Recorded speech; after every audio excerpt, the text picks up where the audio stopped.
Hello everyone, welcome to facts Bangla. Facts Bangla চ্যানেলে সবাইকে স্বাগত জানাই। আজকে নিয়ে চলে এসেছে একটা অন্যরকম ভিডিওতে।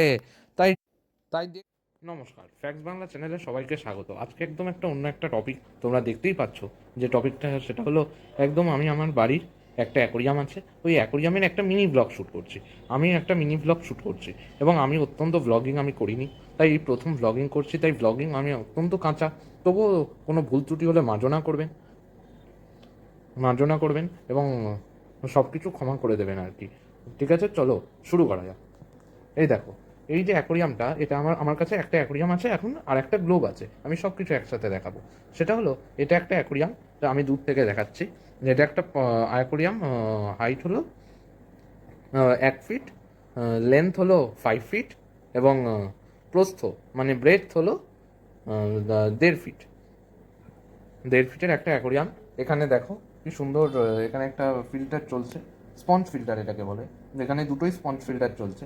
এই যে এই স্পঞ্জ ফিল্টারটা, এটা দেখো, এই যে স্পঞ্জ ফিল্টারটা, এটা আমি 250-250 টাকা দিয়ে কিনেছিলাম। আর এই স্পঞ্জ ফিল্টারটা আমি 150 টাকা দিয়ে কিনেছিলাম। এবং এই যে মাছটা, আমি মাছটা দেখতে পাচ্ছ, এই মাছটার দাম দাম মোটামুটি প্রায় দুটো কিনেছিলাম।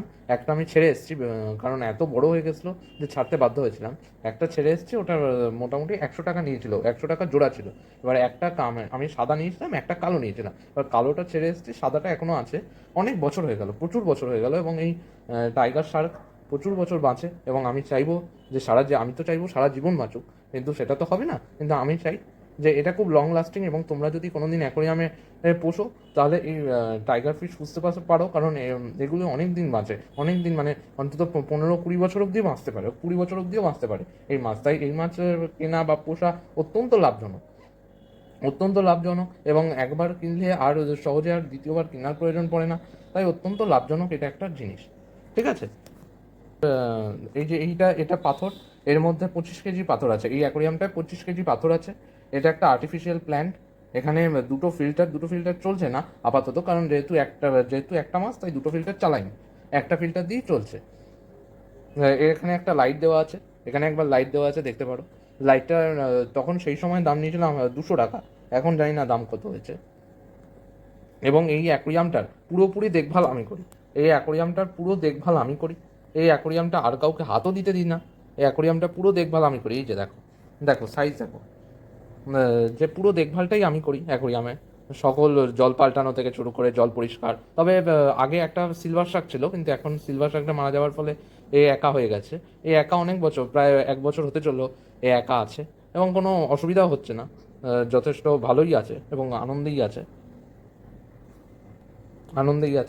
এবং আমার মনে হয় যে যে কোনো মাছ একা থাকলে সেটা একাকিত্বে পরিণত হয়ে যায়। এবং দীর্ঘদিন একা থাকার ফলে যদি কোনো অন্য মাছ আসে, আমি ওই জন্য মাছ কিনতে ভয় পাই যে অন্য কোনো মাছ যদি আসে তাহলে ও হয়তো অ্যাটাক করতে পারে। তাই আমি অন্য কোনো মাছ আমি কিনিনি, কিন্তু ইন ফিউচার দেখা যাক, কিনলেও কিনতে পারি। এই দেখো, এটা কি সুন্দর, দেখো কত বড় অ্যাকোরিয়ামটা।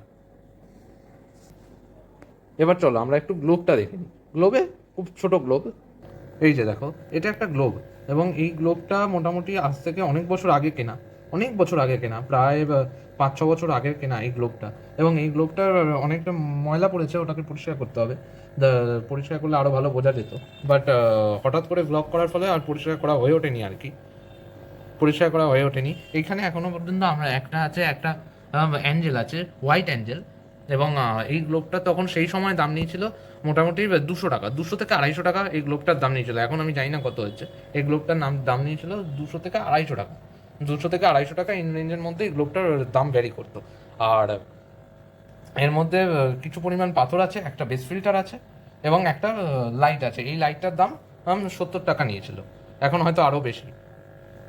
তোমাদের কেমন লাগলো ভিডিওটা কমেন্ট করে জানাও। এটা আমি আজকে এইটুকু, আর কিছু দেখানোর নেই বিশেষ। আমি এখানেই শেষ করছি ভিডিওটা, আর বেশি লম্বা করবো না। আমাকে এই মাছটার সাথে আর কোনো মাছ রাখা উচিত নাকি উচিত নয়, নাকি কী করা উচিত, এই সেটা নিয়ে তোমরা সাজেশন দাও এবং বলো যে কী করা উচিত। এটা কি একাই যতদিন বাঁচবে, আমি তো চাইবো সারা জীবন বাঁচুক। হোক, ভগবানের কাছে তোমরাও প্রার্থনা করো সারা জীবন বাঁচুক, কিন্তু বাঁচবে না। সারা জীবন তো কোনো মানুষই বাঁচতে পারে না। তবুও ম্যাক্সিমাম টাইম বাঁচুক, এটাই আমি চাইবো। এবং তোমাদের কি মনে হয় কমেন্ট করে জানাও যে এই মাছটার সাথে কি আরও কোনো মাছ রাখা উচিত কি উচিত নয়, নাকি এই মাছটাকে একাই থাকতে দেওয়া উচিত, নাকি এই মাছটার যদি সাথে কোন মাছ ভালো থাকবে বা কোন মাছ থাকতে পারবে সেটাও তোমরা বলো, কমেন্ট করে জানাও যে কোন মাছ ভালো থাকতে পারবে এই অ্যাকোরিয়ামটাতে বা এই মাছটার সাথে। এটা এটা হলো white tiger fish, tiger Shark বলা হয় কোন কোন মাছ, কারণ এই অ্যাকোরিয়ামটা সত্যি অনেক বড় এবং প্রায় 5 ফিটের অ্যাকোরিয়াম, বুঝতেই পারো প্রায় মানে মাছের চাষ করা যেতে পারে এই অ্যাকোরিয়ামটা। তা কীভাবে কী করা যায় সেটা তোমরা একটু কমেন্ট সেকশনে জানাও, আর ভিডিওটা ভালো লাগলে লাইক কমেন্ট শেয়ার এবং সাবস্ক্রাইব করো এরকম কন্টেন্ট দেখতে এরকম আরও কন্টেন্ট পেতে চ্যানেলটাকে সাবস্ক্রাইব করুন, যুক্ত হয়ে যান এবং পাশে থাকা বেল আইকনটি অন করে দিন। এবং এই ছোট্ট পরিবার, এখন খুবই ছোট্ট পরিবার, রিসেন্ট 150 ক্রস করেছে, এই পরিবারটাকে সাপোর্ট করুন যেন আরও ইন ফিউচার আরও এরকম ব্লগ বা আরও এরকম ধরনের কন্টেন্ট আপনাদেরকে প্রোভাইড করতে পারি। অসংখ্য ধন্যবাদ ভিডিওটা দেখার জন্য, থ্যাংক ইউ।